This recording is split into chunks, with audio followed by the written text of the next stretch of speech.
and welcome to World Talks on TVP World with me, Ashim Kumar. The White House has confirmed that there are no immediate plans for a Trump-Putin summit in Budapest. A sharp turn after President Trump said the two leaders would meet soon to discuss ending the war in Ukraine. The reversal follows Trump's tense meeting with Volodymyr Zelenskyy, where reports suggest he urged Ukraine to concede the Donbass to Russia.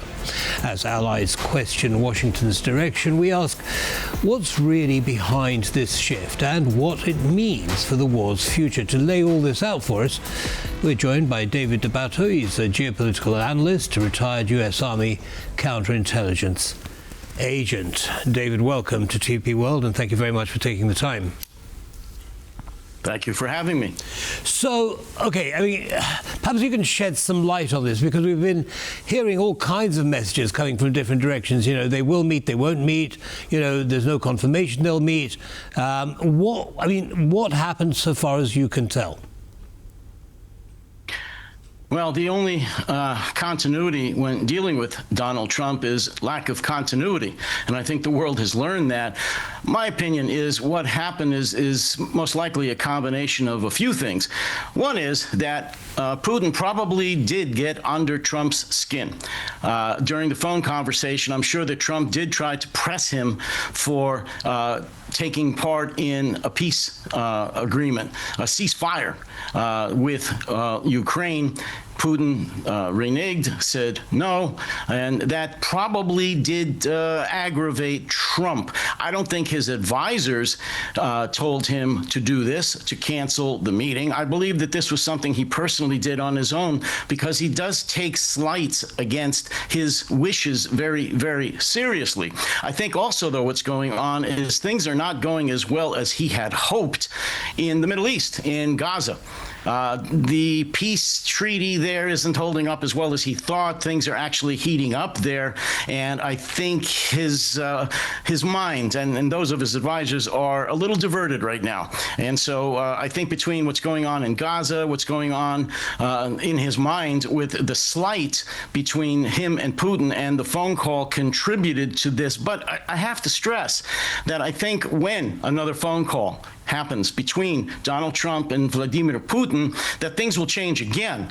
This is not a long-term deal, as he would say. It's not a long-term decision. It's just a knee-jerk decision that Trump made. But I'm sure that there will be other meetings, at least on the schedule. Whether or not they happen right away is anyone's guess. Understood. How would you characterize the relationship as it currently stands? I understand it moves regularly, but the relationship between Donald Trump and Volodymyr Zelenskyy? With Zelenskyy, that's actually it's almost as easy, in my opinion, to predict or to discuss as it is with Trump's relationship with Putin. He doesn't like Zelenskyy at all. It goes back certainly to the other phone call that he made with Zelenskyy during his first term, which earned him his first impeachment. He's never forgiven Zelenskyy for that, for not going along with his wishes to investigate President Biden's son. And he never will forget that. So ever since then, he has had a very dim view of Zelenskyy. That was played out during that first meeting where there was a shouting match. There was a shouting match this second time recently as well. It was just behind closed doors. And he essentially told him he's not going to get any tomahawks. So his relationship with Zelenskyy is very, very icy. And he grins behind clenched teeth whenever he does smile for the cameras around Zelenskyy. But, you know, Trump is still continuing to provide other material, intelligence, and so on. So do you see any hope in that relationship continuing? I mean, Europe is trying to step up, but at the end of the day, the level of intelligence, certainly, that America can provide is far greater than Europe can at the moment. I wish I could say that the level of support, which is minimal at this point, intelligence, yes, and I'm grateful for any support that America gives to Ukraine, but it's certainly not anywhere where it needs to be. And I wish that I could say that it's going to at least continue at the level it is and actually increase in the future, because that's something that Ukraine desperately needs. But listen, folks have to realize that the support that the United States has for Ukraine is one phone call away or one knee-jerk reaction away from Donald Trump absolutely slashing all support for Ukraine down to nothing. He, like I said, he doesn't have a very warm and fuzzy feeling for Zelenskyy or for the Ukrainian people, as a matter of fact. He just wants to make a deal, meaning he wants both of them to get together, say the war is over. As has been reported recently, he wants Zelenskyy and the Ukrainian government to agree to cut up the eastern portion of Ukraine that Russia now illegally occupies. He will do anything to get to that point so he can win a Nobel Peace Prize. So I don't see any increase in support for Ukraine in the near term. If it is, it'll be very short-lived until the next Putin-Trump phone call. I mean, there are reports that Trump is pressuring Zelenskyy to give up Donbass to Russia in exchange for small parts, other occupied areas. Zelenskyy is retorting with, well, I can't. It's against the Constitution. I can't do that. Pure and simple. Seems like a bit of a deadlock between the two of them. I mean, you say a relationship is icy. They're now stuck in a deadlock. What options are there for either of them? As far as Zelenskyy is concerned, I think he's doing the only thing he can do. In public, he's being very gracious, very polite, very diplomatic with Donald Trump. That's the smart thing. He doesn't want another public shouting match.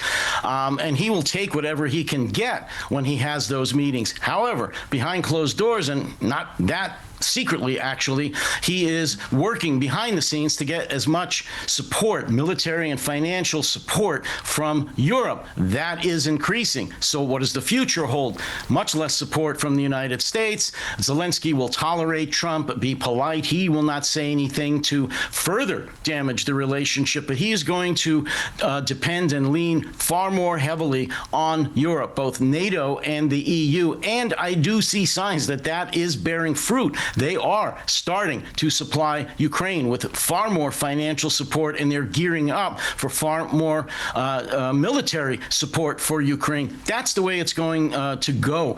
Europe and Ukraine just has to come to terms with the fact that the United States is not going to be there, not in the long term, and possibly not even in the short to medium term. And I know that President Zelenskyy is taking actions to deal with that reality.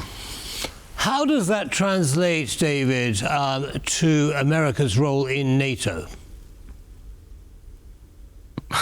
It's a good question. America's role in NATO is already on thin ice. He's made it, meaning Donald Trump has made it not very secret that he doesn't like NATO. He feels that Europe, the NATO nations, as well as EU, have taken advantage of the United States for many, many years. And to be honest, he's not totally wrong with that. They should always have been paying more than they have. But there are ways to go about having them pay more. His way is not the right way. He's threatened to totally pull out of NATO, to pull American troops out of Europe. He hasn't done that yet, although he's relocated several of them. The relationship with NATO right now is very, very bad. I've actually said on some recent podcasts and written some articles that if Russia does become even more aggressive and either send drones, missiles, or some ground probing attacks into the eastern flank, say the Baltics, I am skeptical whether Donald Trump would commit American forces to defend them, short of Russia launching some tactical nukes. It's a horrible thing to say. People are going to say I'm being hyperbolic and crazy. I don't think I'm crazy, and a lot of other experts and military folks agree with me. It's a sad state of affairs. Our relationship, America, with NATO right now is the worst it's been since its founding.